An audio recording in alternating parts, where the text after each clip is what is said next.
Welcome back friends, welcome to our study channel move on study. तो friends, सबसे पहले मैं सभी को नेशनल यूथ डे की हार्दिक शुभकामनाएं। तो मैं सारे यूथ को मैं ये बताना चाहता हूँ, सहायक लोको पायलट भर्ती सीबीटी 1 का परिणाम इसी महीना जारी होगा।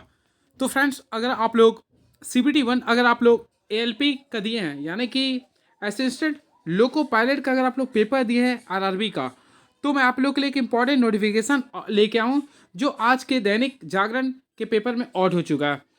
तो चलिए मैं बताना चाहता हूँ। सबसे पहले फ्रेंड्स, ऑलरेडी आप लोगों को पता होगा ये पेपर आप लोग का कंडक्ट जो करवाया गया था लगातार 4 दिन 25 नवंबर से लेकर 29 नवंबर के बीच कराया गया था। और इसका फाइनली दबे जो रिजल्ट जारी किया जाएगा यानी सीबीटी 1 का इसी महीने यानी जनवरी के में जारी किया जाएगा। चलिए कुछ इसका आर्टिकल जो आउट हुआ है, चलिए उसके रीड आउट कर लेते हैं, देखते हैं क्या आउटपुट गॉट होता है। रेलवे की ओर से सहायक लोको पायलट का सीबीटी 1 की परीक्षा का परिणाम देखिए फ्रेंड्स, इसमें क्या लिखा है, परिणाम इसी माह जनवरी में जारी कर दिया जाएगा। यानी कि अगर आप लोग फोकस करना चाहते हैं तो फ्रेंड्स, आप लोग जिस चीज़ का इंतजार कर रहे हैं उस चीज़ का यहाँ पे सिंपल वे में एक शब्द में लिख दिया गया। क्लियर है। और परीक्षा परिणाम जारी होने के बाद सीबीटी 2 देखिए सीबीटी 2 की परीक्षाएं कराई जाएगी। परीक्षाएं की तिथियां बाद में घोषित हो गई, यानी कि फ्रेंड्स आप लोग को पता होगा इसकी परीक्षाएं जो है बाद में होगी सीबीटी 2 का। क्लियर है। रेलवे भर्ती बोर्ड की ओर से सहायक लोको पायलट के रिक्त पदों पर भर्ती के लिए कंप्यूटर आधारित परीक्षा गत वर्ष 25 नवंबर से 29 नवंबर तक 9 शिफ्टों में हुई थी। ये आप लोग देखे होंगे। और फ्रेंड्स, आप लोगों को ऑलरेडी पता होगा 5 दिसंबर को उत्तर कुंजी यानी कि आप लोग का रेस्पॉन्स की जारी किया गया था, जो कि 10 दिसंबर तक आप लोग को ऑब्जेक्शन करने का डेट दिया था।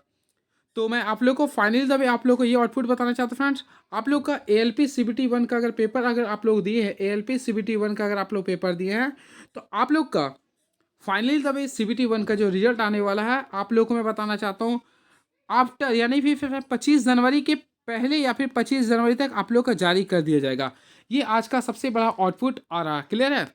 इसके बाद फ्रेंड्स, आप लोग को ऑलरेडी पता है सीबीटी 2 की परीक्षा होगी। तो सीबीटी 2 की परीक्षा के बारे में क्या बोल रहा है, देखिए सीबीटी 2 की तिथियां बाद में घोषित हो गई, यानी कि सीबीटी 1 के जब जारी किया जाएगा तो उसके बाद ही आप लोग का जारी किया जाएगा। ये रहा आज का आर्टिकल। चलिए मैं आप लोग का एक्सपेक्टेड कटअप बताता हूँ। तो मैं आप लोग को बताना चाहता हूँ फ्रेंड्स, कटअप जो होगा वह सभी जोन बाय जोन पर निर्भर करता है। यानी रेलवे के जो भी जोन है, चाहे वह रांची हो, मालदा हो, कोलकाता हो, इलाहाबाद हो, तो ये सारी जोन का कट ऑफ निर्भर करता है स्टूडेंट के एक्यूरेसी पे और परसेंटाइल पे निर्भर करता है। ऑलरेडी आप लोगों को पता है इसमें नॉर्मलाइजेशन जो होगा वह परसेंटाइल पे मेथड पे होता है, तो इस चीज़ पे फोकस करना पड़ेगा। लेकिन मैं जो क्वेश्चन देखा हूँ उसके अकॉर्डिंग मैं आप लोगों को बताना चाहता हूँ इसका जो कटअप जो जाएगा, यानी कि ऑलरेडी आप लोगों को पता है 75 मार्क्स का पेपर हुआ था, जिसमें 10 मार्क्स आप लोग का हर पेपर में आप लोग का करंट अफेयर दिया था केवल, यानी कि 65 क्वेश्चन आप लोग का केवल मैथमेटिक्स, रीजनिंग और साइंस का क्वेश्चन पूछा गया था। जिसमें कि फ्रेंड्स आप लोग अगर देखे होंगे साइंस का पूरा लेवल क्लास 9th और 10th का था। वही बात करते हैं रीजनिंग और मैथमेटिक्स का भी अगर देखे होंगे तो वो भी आप लोगों का क्लास 9 10 तक ही तक।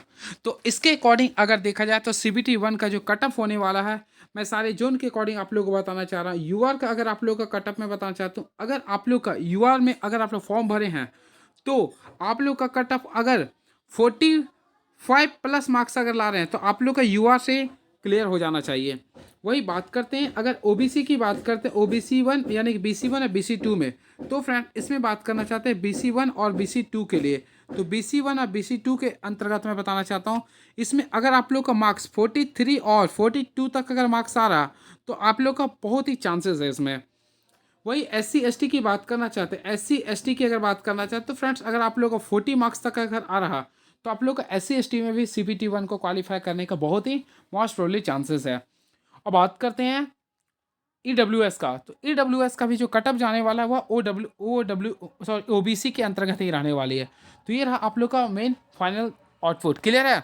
तो चलिए आप हमारे चैनल में अगर नए आए तो हमारे चैनल को सब्सक्राइब कर लिए। चलिए hope for the best by the grace of God. Thank you so much and please subscribe my YouTube channel move on study. Thank you so much.